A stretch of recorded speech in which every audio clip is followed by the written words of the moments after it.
This is Art Sense, a podcast focused on educating and informing listeners about the past, present, and future of art.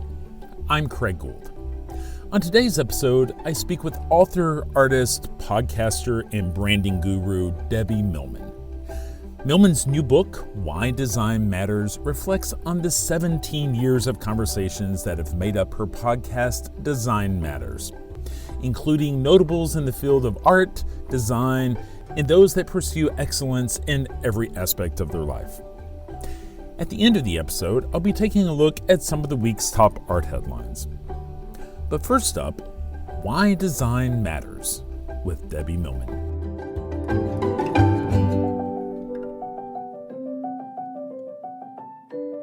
Debbie Millman, thank you so much for joining me this week on the Art Sense podcast to talk about you and your work and your new book, Why Design Matters.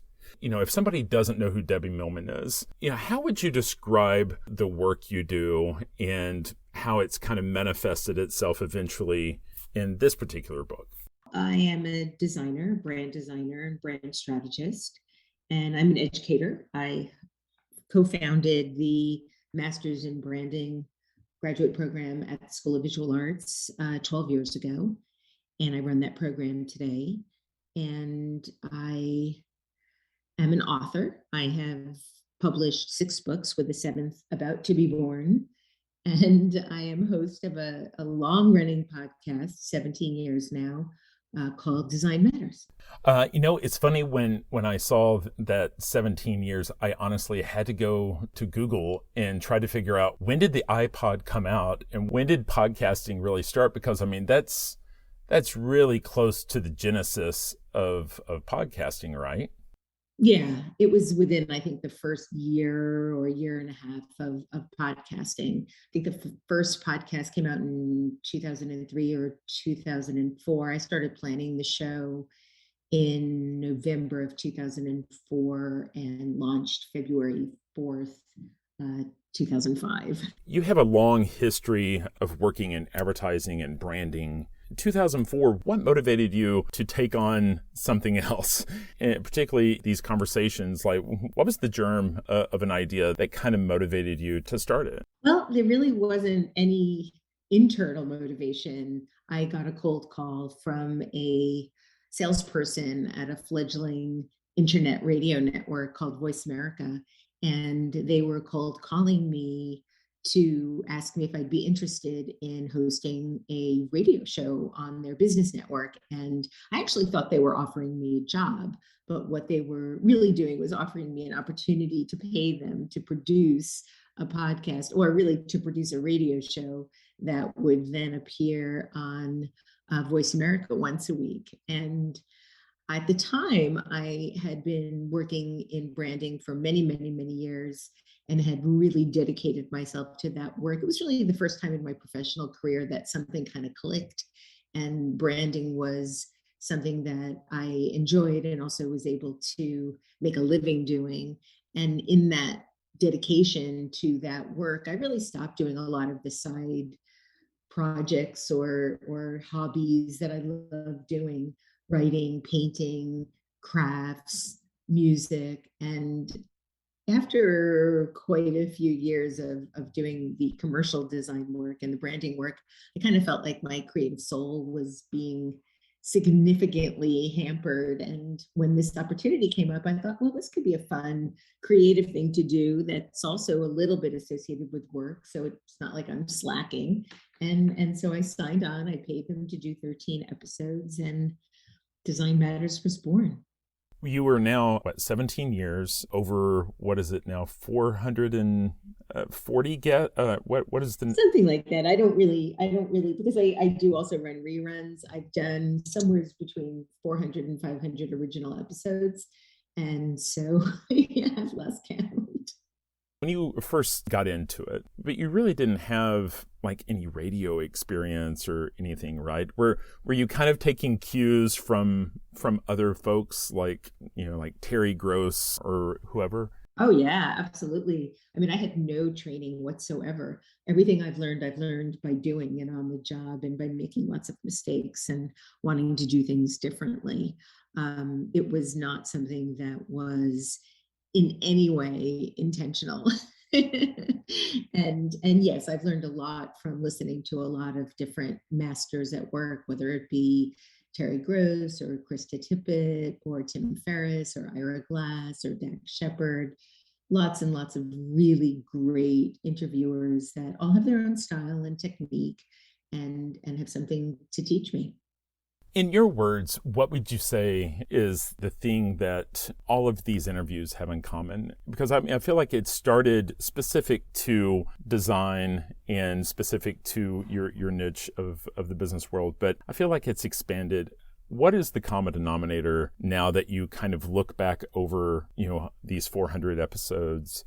Well, the show started out as a show that was very indicative of the name Design Matters. So it was designers talking about design and essentially a very inside baseball kind of a very inside baseball kind of podcast. I wasn't imagining when I started that I'd still be doing it nearly 2 decades later. So it was Debbie calling up her friends and talking about things they were interested in the design community. And most of my friends were on it that first couple of seasons. And then over the years, as I grew and developed and evolved, I think I took my work as an interviewer much seriously. Initially, when I was doing the show, the first 100 episodes I did on Voice America, that I spent a lot of time and energy writing. And they were sort of musings on the world and what was happening and various experiences that I was having, both as a designer and a business executive. And then as I evolved and grew and started really thinking about the purpose of the show, I decided that the monologues really needed to go. They were a bit hokey. They weren't really serving any purpose in the actual interview itself. It was taking time away from the dedication that I could have towards my research. So when I moved over to Design Observer, which I left Voice America in 2009 and moved over to Design Observer, I decided at that point, after one episode doing it in the existing format, to change the format and then not include any monologues and really just spend all of my energy focused on my guests. And I would say for another 3 or 4 years, that was the format. And then I started to get opportunities, whether by people reaching out to me or my meeting them, to interview people that weren't just designers. They were all types of creative people. And so I started interviewing musicians and writers and artists and performers. And now I would say that the show is about how the world's most creative and interesting people design the arc of their life and their career. What obstacles do they overcome? What challenges do they face? All in an effort to understand how something makes something glorious out of nothing. As I was reading your new book and reviewing some past episodes, it reminded me of this Seth Godin book I read like 10 years ago called Lynchpin. And he talks about how art is an intentional act of using your humanity to create change in others, and that our art doesn't have to be just painting. Art can be how you are an accountant, your conversations, whatever your job is, you can do it with artistry. Would you agree that it's really about kind of living your life as an artist in whatever form that is? Yeah, I mean, what it's really about what the path that particular person has taken to be who they are. What is their origin story? How did they train to do what they do? Their path to being right here, right now. What did that entail? The good, the bad, the hard, the easy, the frustrating, the exhilarating, all of it. And so I take a real deep dive into a person's life trying to thread together an interview that is really a storytelling vehicle for that person's life and the person's life's work. So taking that many deep dives into so many interesting people, what have you gleaned? What have you taken away? What can you tell us about these most interesting creative people that might be helpful to us? Well, I think that there's a couple of things. One is that just because you're successful doesn't mean you're not insecure and worried about what you're going to make next, and concerned that if you are successful, that you need to continue to be successful in order to be taken seriously and not have your best work behind you. And so there are very few people I've met and interviewed that are just sort of okay as is. They're yearning, they're still hungry for ways in which to um, think about their practice, their output, their meaning, anything that has anything to do with the validity of their work. And there's something kind of comforting knowing that even the world's greatest artists or writers or musicians are still trying to figure it out. There's not one way of doing anything, not one way of achieving anything, other than maybe applying yourself and really, really, really working hard. There's no one that I've interviewed that's really genuinely, uniquely, originally creative that hasn't like really busted their ass to get there. Are there any disciplines that any of these folks exercise that you've been able to learn about that might help someone become more creative? I think one of the most poignant and powerful bits of advice or insight I've gotten is from David-Lee-Roth, believe it or not, the former lead singer of Van Halen, who, when I interviewed him, we were talking about his current business. He owns a tattoo business, tattoo ink business. And we were talking about his creativity and his path. He was also an EMT at one point. And of course, we talked about Van Halen and what it was like to be one of the most popular bands on the planet in the 80s. And in fact, in 1984, they had one of the best-selling albums, tours, most watched videos. I mean, it seemed like Van Halen had it all.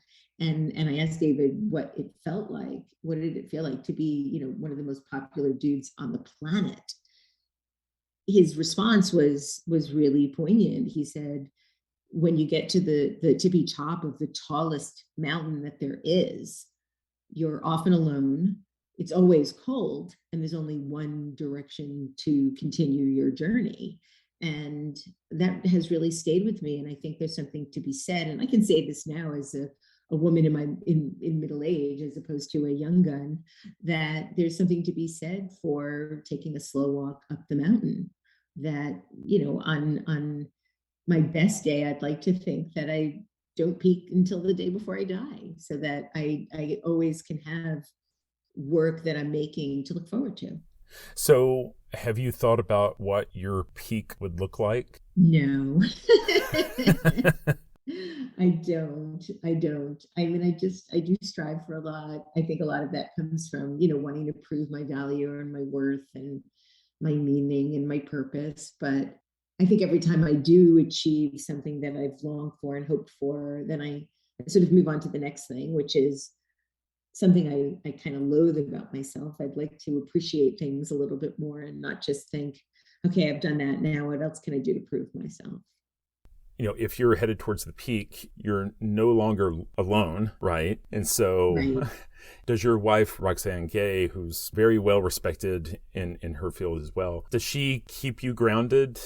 Does she remind you to take it a day at a time and slow down? Or Yes, she's the one that pointed it out to me, that as soon as I achieve something that I've been working hard to manifest, that I then go right on to the next without really spending any significant amount of time just feeling good about that particular thing. So that made me very, very aware of it. I think that I do have an aversion to being idle, and that's a psychological term, idle adverse.